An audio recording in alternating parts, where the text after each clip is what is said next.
Alaska, and most of the people I worked with were Monos, ones that came in the 1920s and 30s. And so when it came to the Filipino-American history, I learned it from the makers of that history. So every summer, I'd listen to what these guys were talking about, growing up in America. Because a lot of them, they came to America as teenage boys, and they had some very, very interesting stories to the point that helped me define, who I was and what I could be. Quickly, I'll give you some stats, I guess, best thing to talk about. 1898, that's when the Philippines became a colony of the United States. And two things that the Americans did for the Philippines. First thing is that they helped develop the infrastructure. And the second thing was to introduce the value of an education. And that education is important for you to succeed in life. And so it was the Americans that taught English. All the schools are patterned after the American educational system. Grades 1 through 10 was the normal length. And the problem is not problem. That was started in 1901. And so when you start doing the math, it took them years before they actually got to the provinces where you had be able to have a school and have teachers teach that curriculum. So when you start doing the math, it became actually the 1920s when you had the first graduation class of Filipinos going through the American educational system. And so 1906, we call it the second immigration wave. 16 cicadas were in Hawaii. Now, 16 cicadas, cicadas means worker. So they were specifically went to Hawaii to be workers. In the 1920s, 5,000 Filipinos came to the mainland, and 20,000 in Hawaii, total 46,000. But look at that, from 1930, look at the jump. 45,000 went to the mainland, 60,000 in Hawaii, total 105. Now, a lot of that what's being taught is that a lot of them came to America to work as agricultural workers, menial laborers, that type of stuff. But what people like my father, my Uncle Johnny, they came to America for an education, to go to college. But it costs money to go to college, so forth and so on. And they talk about the brain drain. How many of you have heard? Turn it off, Jackie. How many of you have heard the term brain drain before? Oh, brain drain. Brain drain. Okay. Most of the time, that when you hear about the brain drain, they would refer to those. They came to America after 1965. I contend the original brain drain came in those 1920s because it took money to send your child to go to America, especially from the provinces. So if you're a father, and if you're going to send your son to America to go to college and to be a survivalist because there's nobody here in America to greet these guys, who would you send? Would you send your dumbest kid? Your laziest kid?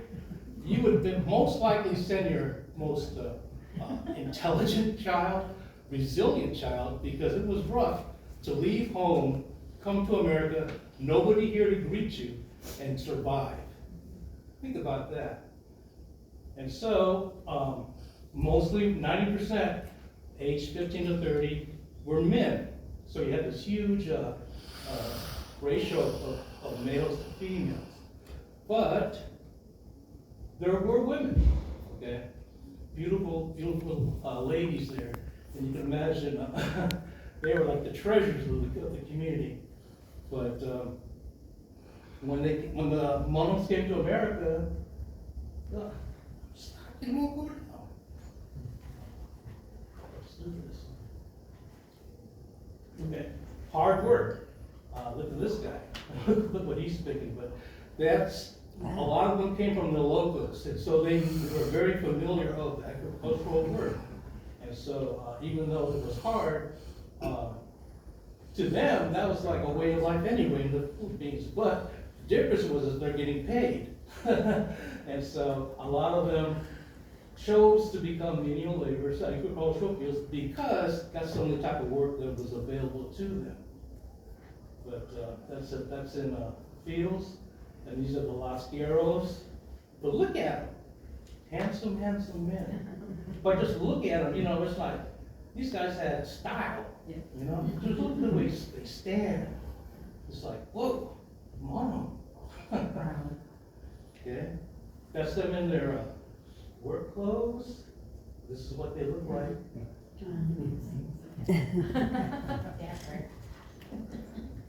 I really feel bad. We're talking about my people here, messing up. But this is them without their work clothes. But again, look at the pride in their eyes and how they look at you. But again, they had swag. Guy on the right, he's holding a cigar, not a cigarette, but a cigar. So essentially what you have is an ethnic group that was hardworking. They were kind of not forced, but they did menial labor. They came to America to go to school, but they became menial laborers for survival's sake. So this is what America thought of them. In 1930, a Mr. D.W. Rohrback, who was a Northern Monterey County Justice of the Peace, denounced Filipinos as, quote, the most worthless, shiftless, diseased, semi-barbarians that ever came to our shores, end quote. He charged the Pinoys with being disease carriers, destroying American waste gold, and attempting to allure young American and Mexican girls. This judge asserted that, quote, Filipinos migrating from a very primitive society were able to live 15 in one room and to sustain themselves on only rice and fish. In short, they corroded American standards of labor and morality, end quote. Carlos Bolason, famous Filipino writer, he accurately described the plight of this modern generation in these words, and I quote, I came to know that in many ways it was a crime to be a Filipino. I feel like a criminal running away from a crime I did not commit, but the crime is that I am a Filipino in America.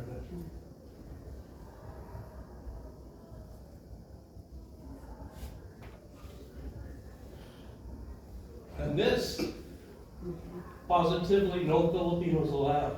That was posted all up and down on the West Coast. Okay.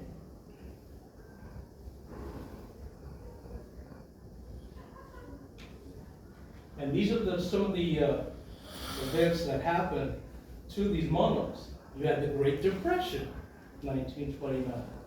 Tidings-McDuffie Act, that changed the status of these monos who came to America as American nationals, but because of Tidings-McDuffie, they were relegated to aliens. They had no more rights. And then the Reparation Act, 1935, America did not want them so bad they had to act and would pay money to go for Filipinos to go to America back to the Philippines. My family was repatriated. Oh, he was. Oh. Yeah, my father and his family, right? Okay. Yeah. So, based upon those conditions, I believe the numbers were like about 2,000 went and took advantage of that repatriation act. But the rest stayed. So how did they survive? They became very, very close. You know, they would share. Like everybody here in that's pictured owned that car. Okay, think of it like that. But so then the brotherhood back there was very, very, very strong. You can just imagine when you greeted each other, say, "Hey, what's going on, bro?" And they know that you're in it. So it's all about we back then.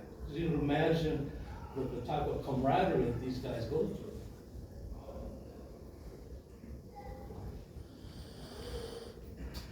And now these guys weren't just, laying in their bunk beds or dreaming or drinking and playing cards all day. No, these guys said, wait a minute.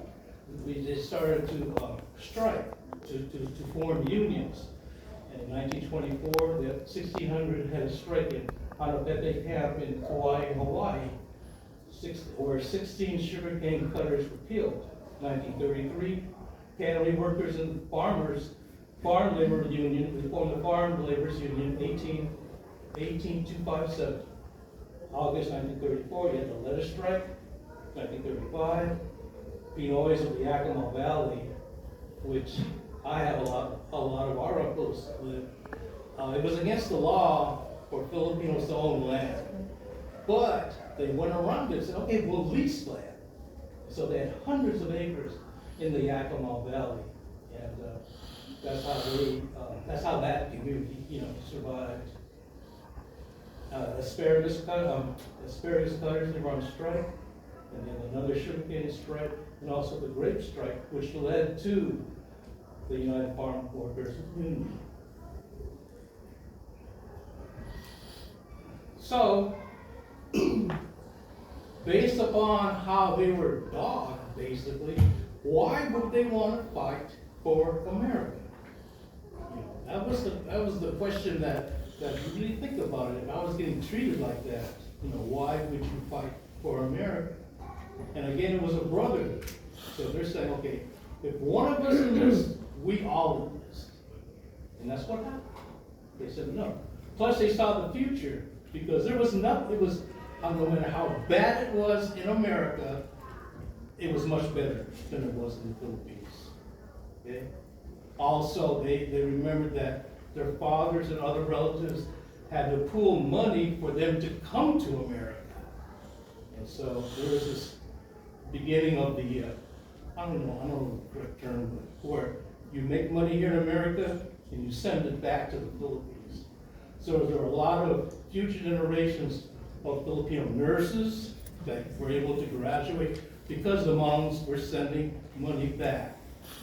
And I remember in Alaska, a lot of these cats during nighttime, they'd be writing letters. I said, who are you writing to, Uncle? They'll show the pictures of their daughter, their nephew in the field. I send money, back. I said, okay. So that's what that's about. And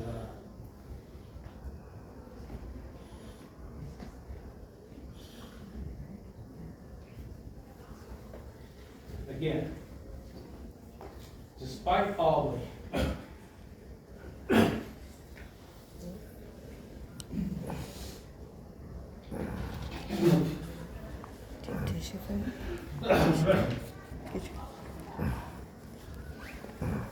I always get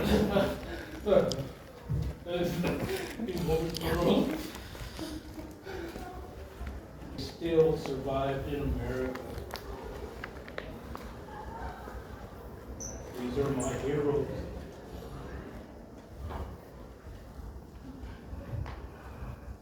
Was it in Alaska? Or? This is in California. Oh.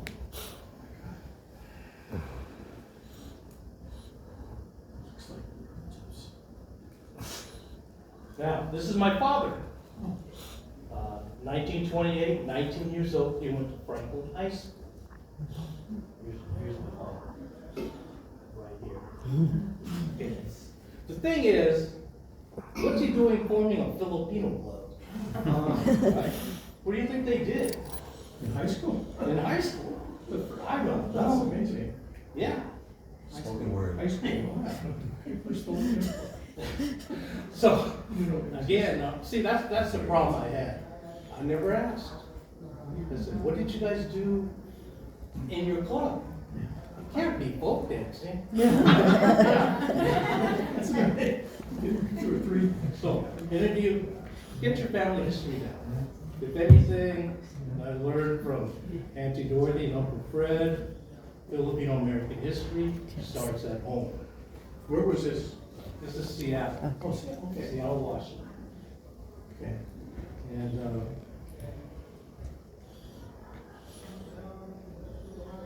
yes. Oh, but it's just, I'm there. This is what if anything, this is what I want you guys to, from my perspective, my interpretation of that history. The modern generation, 1920, 1946, they are a product of the public American educational system. They are American pioneers. They are Filipino Americans with an attitude, courage, conviction, and commitment. Now, who got this? That's my parents. What I am is a lot of the activism in the late 60s, affirmative action, and so forth and so on. I became the first Filipino to be accepted in the School of Dentistry at the University of Washington. When I moved to Virginia Beach and opened up my dental clinic, and I am the first Filipino to practice in the state of Virginia. And the thing that Auntie Dorothy and Uncle Fred instilled in me is that none of that matters until you get involved with farms. And so I'm so happy a lot of you, this is your first time here. And I am not a PhD historian, but I do have a story. Every story matters, okay? If anything, what you learn about farms, every story matters. And I keep breaking up when I do this presentation because they're gone. But you're here, and I'm sharing this story to give you another perspective that they were not just agricultural workers, so forth and so on. Those are my heroes. So, with that said, I saw the 10 minutes. Have a nice Fawns convention. Thank you.